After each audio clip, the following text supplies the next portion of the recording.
Dalawang suspect sa pang-hold up ng isang taxi ang patay matapos makaengkwentro ng mga pulis sa Payatas, Quezon City. Nang humupang tensyon, natagpuan sa trunk ng taxi ang nakagapos na driver.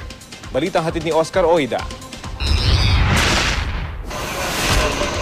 Dalawang iniinalang hold-upper ang patay matapos mapaengkwentro sa mga pulis sa madilim na bahagi ito ng Payatas Road, kanto ng Road 5 sa may barangay Payatas, Quezon City. Tinati ang alas 2 madaling araw, nagsasagawa ng checkpoint ang mga pulis sa lugar nang mapansin nila ang isang taxi.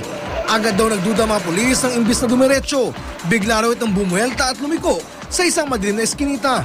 Nang ito'y kanina sundan, pinaputokan na raw sila ng mga suspect. Dito na nagsimulang magkabarilan.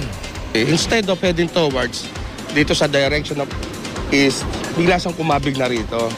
Paglapit ko, takbuhan na sila. Nakipagpalitan po sila ng putok.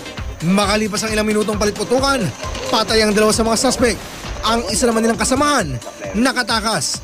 Nabawi mula sa mga napatay na suspect ang isang kalibre 45 baril at isang 38 caliber. At nang buksan ng trunk na naturang taxi, tumambad sa mga pulis ang nakagapos sa driver nito.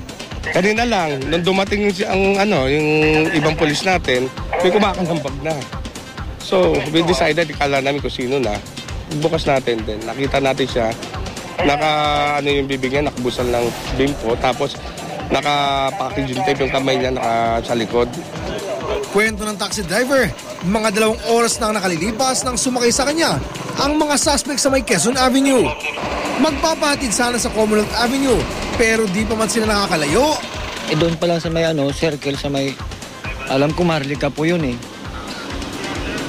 Pinakanan ako doon. Pagkapakanan sa akin doon, nagdeklara na silang hold up. Tapos noon, yun, sabi ko kako, huwag niyo kako akong saktan, huwag niyo kako akong patayin, malilit pa akong mga anak ko. Pero hindi lang pala ang driver ng biktima. Isang babae pa ang lumutang sa lugar at kinumpirmang noong gabing yun ay hinold up din siya.